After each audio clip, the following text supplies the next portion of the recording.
got a lot of issues, but I think part of it is actually the theme of meeting, is probably learning from some of the things that we haven't done right, or some of the things that we could certainly put right.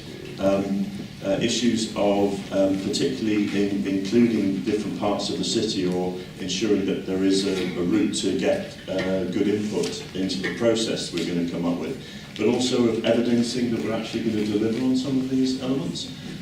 So I don't know on the key themes or ideas, anybody else want to add to that? Wendy? I don't know if there's a quickly moving roving mark coming your way. Thanks, Lewis. What I actually did find missing from all of this is big picture thinking about the greater Cambridge landscape, because there are a lot of people here who actually don't live in Cambridge and live in villages, and I think that needs to feed into strategic thinking about what we're discussing today, because people have been mentioning, a couple of times the word corridors and community woodland. We need to think about what kind of landscape we've got and what are the issues. We've got a lot of flooding issues, a lot of, this all needs to feed in together into strategic thinking.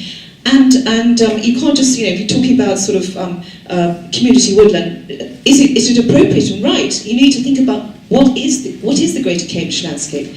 And then I think that also feeds into another question which hasn't been discussed today, and that this is also about the college and the universities, and about what I'm hearing from many people about their concerns about their changing role and their role as a global player, because a lot of the colleges are key landowners, and this also feeds into the discussion today about what happens to what their view of themselves as in what the changes that are very much happening to the city, and the fact that also the centre of the city, in terms of the college and universities, is shifting to the west. So none of that's been discussed. All right, thank you. Any other contributors on that? Matthew Bullock down the front here.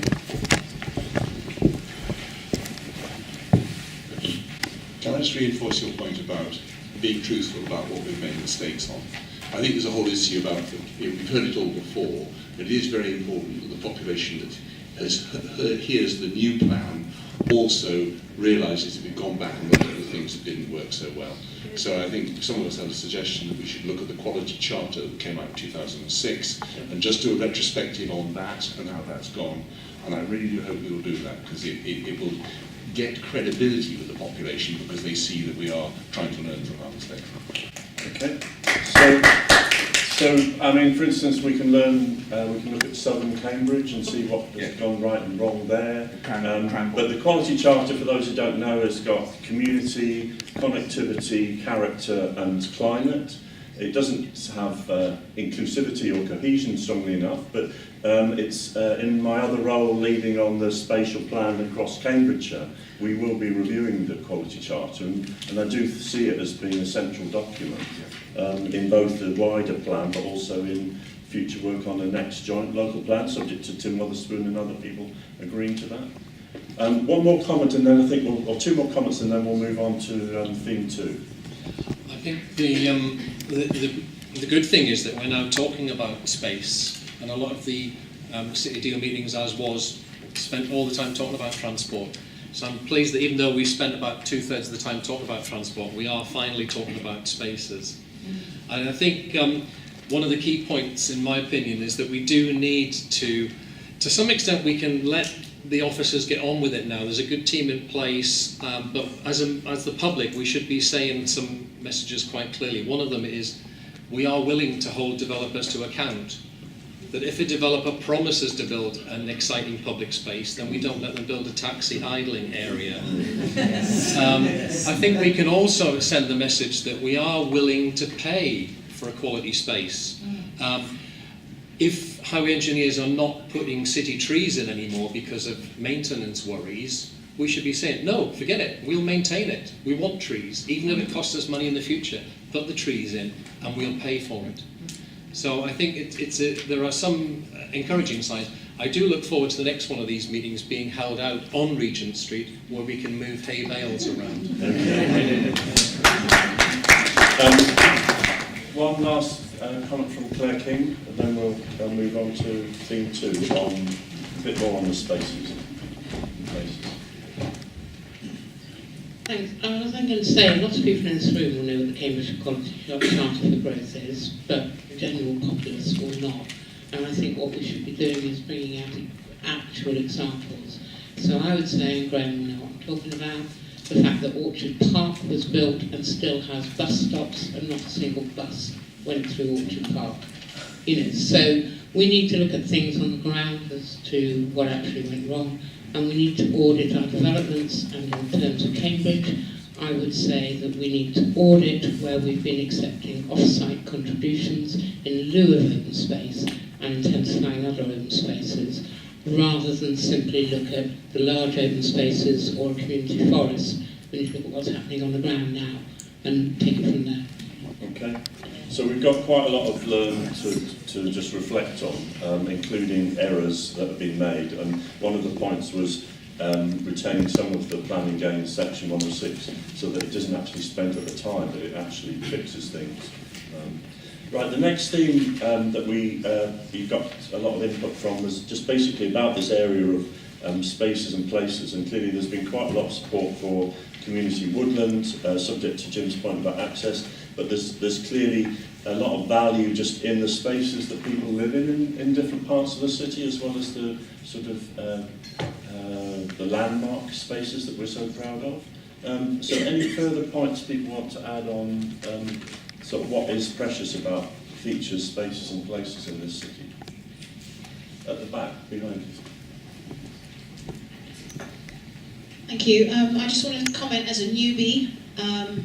There is not enough information, certainly within the student population, I feel, that talks about where you can walk, where you can cycle, where you can enjoy all that Cambridge has to offer.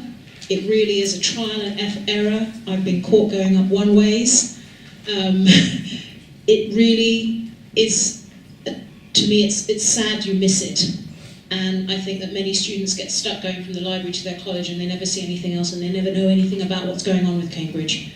And it's a great opportunity for me to be here, but I think you need to leverage on the opportunity to be able to do that and get more of a student voice in, not necessarily from the aspect of the college, but from the aspect of students who are both international, like myself, as well as British citizens and EU visitors to students who are here for many other reasons other than just the education.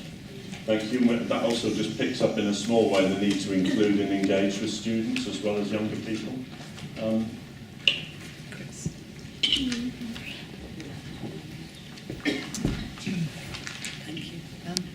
Yeah, I make quite a big deal in my group about the importance of local recs, and that we this is green space for most of the people in the city. This is the reality of every day. Where do I take the kids? Where do I walk the dog? How do I get from here to there? Is they're using their local recs, and we have to protect them from quite silly little incursions, like trees being chopped down for no reason, or bits of equipment being put on there because, well, why not put a bit of equipment on there? The other local thing that distresses me really is, and I see this in Romsey a lot, is developments, often of flats, and obviously the developer has been told to put a piece of green space on there, and their idea of a green space is a patch of grass with a no ball signs notice on it, and a fairly nasty piece of stainless steel masquerading as a sculpture in the middle of it. This is not green space. So I would urge the local planning initiatives to keep a close eye, and our children need to kick balls about. Yeah, I think we can learn from Cromwell Road. Everybody wants to go up and down Cromwell Road. So yeah, recognising the fact that a lot of people only travel half a mile other than when they go to a place, and there's a lot of green space, and there's obviously a wide range of quality of provision in different parts of the city. Coleridge Rec, your one, Lou, is a delight. Okay, well we'll try and keep it that way. But whilst adding further provision here and there for different age groups. A couple more comments. Alan Brigham, and sorry, we'll take... So it's a very quick comment. What happens on Mill Road once a year with the Mill Road Winter Fair, I think we need to do more often. and I think A we need... car-free day, perhaps? Well, I would say a car-free morning, perhaps. Okay. On a Sunday morning, you know, let's just close each road, let's get every single kid and every single parent out there on their bicycle, walking, get people to set up little stalls. We could do this more often. I think we could start that whole movement in the UK and really create a place out of things. And then people might not be so worried about closing the odd road a few hours a day.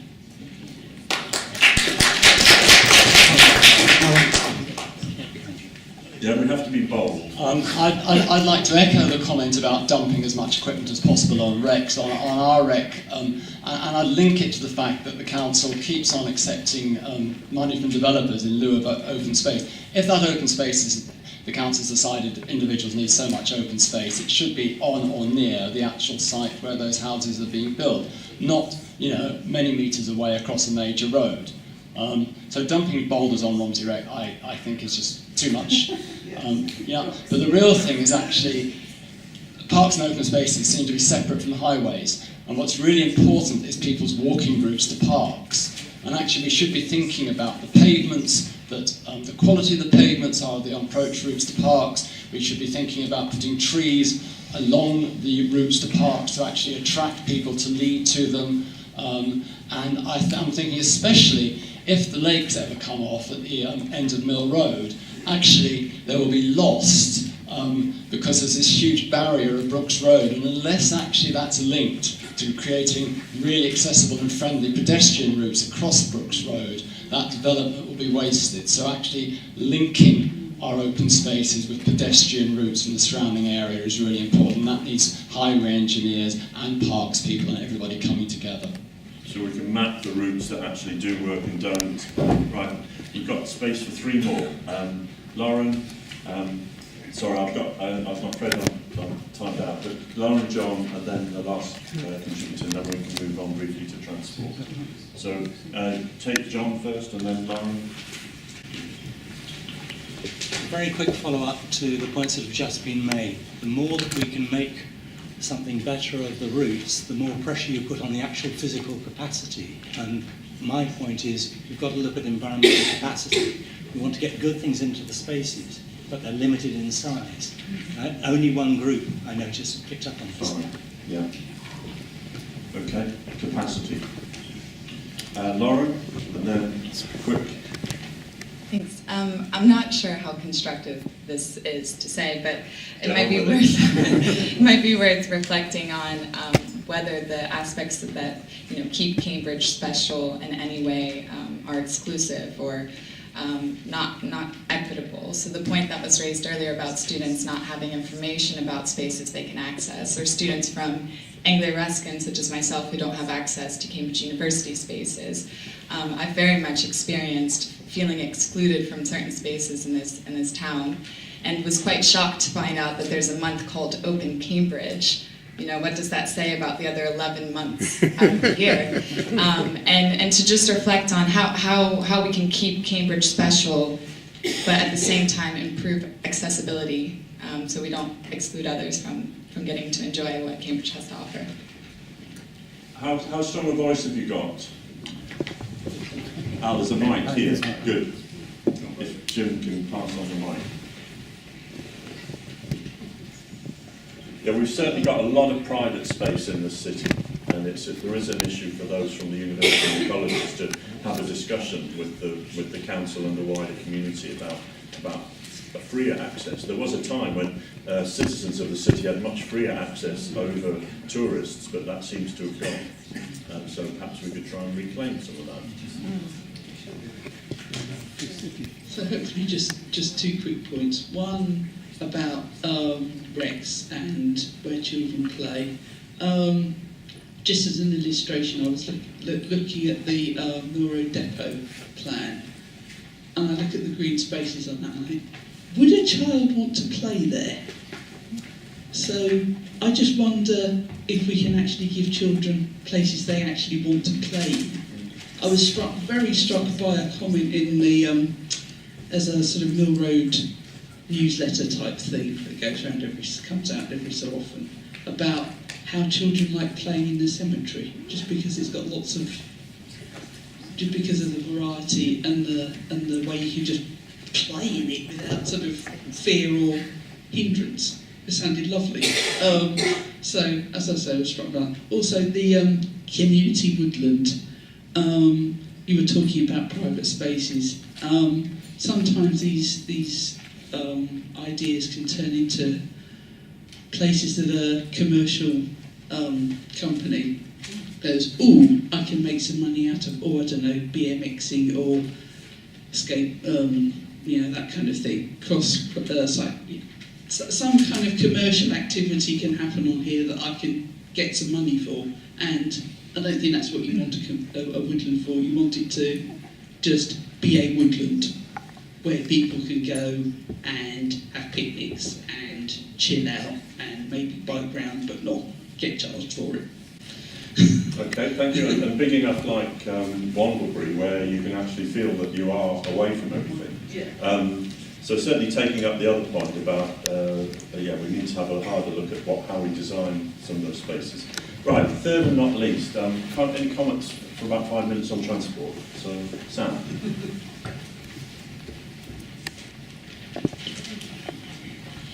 I'd like to pick up on Mal's point about capacity.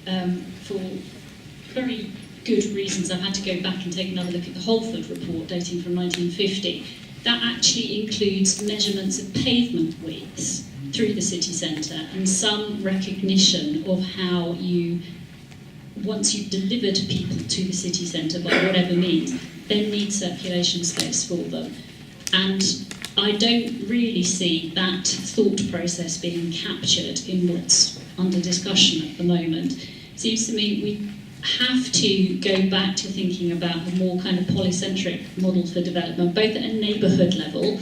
So I was the person who made the quasi-political point about the impact of shutting things like local libraries, local children's centres, and telling people they have to go into the centre to access those services. That does not help either sustainable transport or active local neighbourhoods. And also at a settlement level, what are we doing to really ensure that the new settlements we're building are at a scale where people do not have to travel out for everything?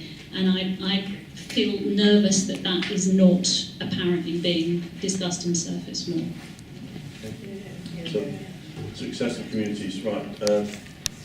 2 more comments and then I think I'll need to conclude. So Chris Rand and then Edward Lee. Thank you. That'll be easy, won't it? I just think it boils down to, when it comes to getting people to use sustainable travel options, it boils down to communication. If people who live here don't know where the buses go to, how much they cost, and how you pay for them, what hope is there for the transitory population, which has been mentioned elsewhere? We need walking maps of the city, we need cycling maps of the city, we need bus maps of the city, we need information on bus stops. It needs to be printed. All this idea about new technology apps is lovely, but we've all got Google Maps and travel. That's happening anyway. Things we can do now needs to be printed. Every home in the city needs to have guides to transport. It doesn't have to be stuff that makes it out of date immediately, like next bus time or anything. It's just the simple stuff that lets people know how they can travel to places sustainably, and just lets them know that it is possible. It's quite easy. Okay.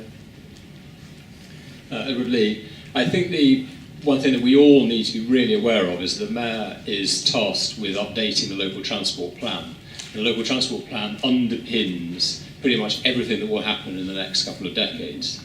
And there isn't a lot of room for innovation in this process, because essentially things are decided in the abstract and things get formalised as a plan for the future without really knowing what the options are and without really understanding what the interactions between those choices are.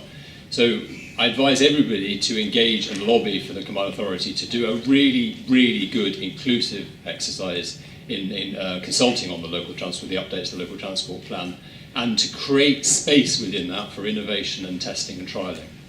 Okay. Okay, and one last comment. Yeah. So just the lady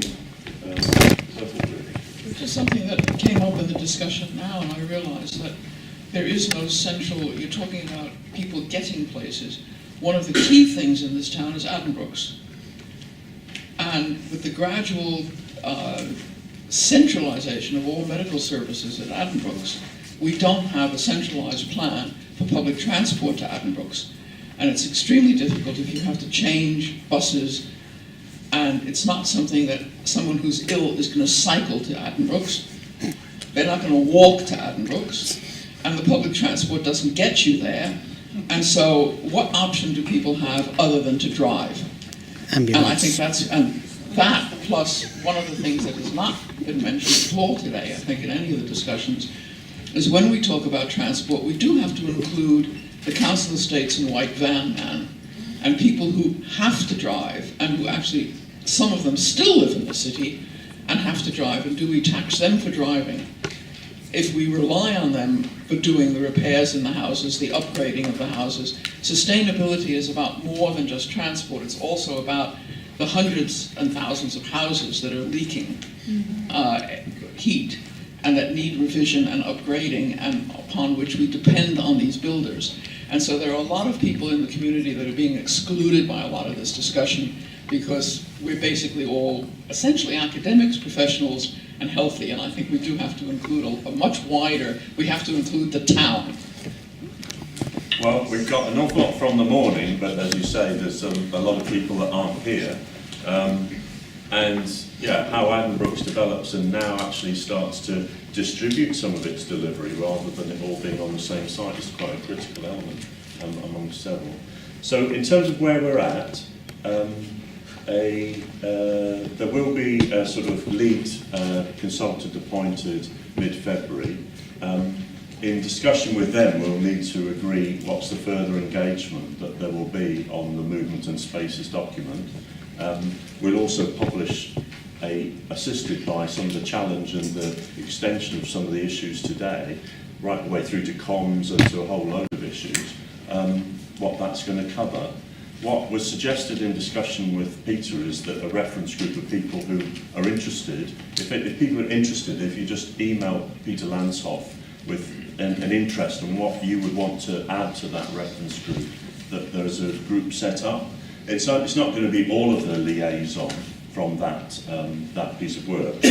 So there is a significant project to be shaped, and then a timetable listed for what the movement and spaces strategy is going to deliver. It is intrinsically integrated then with transport strategy and what is intended for the city centre.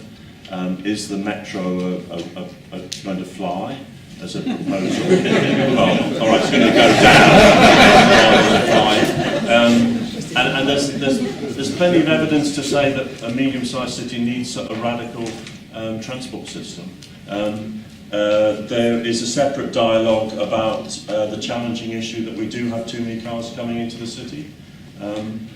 People might be interested to have a look at what Oxford's come at thinking up a way of reconfiguring their city centre. They're proposing just to halve the capacity of their inner ring road and have it as a one-way road. So is that so part of the movement and spaces document is also supposed to look at is it feasible to reconfigure the city centre as well? So there's the movement and spaces document, destinations, spaces, public realm, particularly focusing on the city centre as well.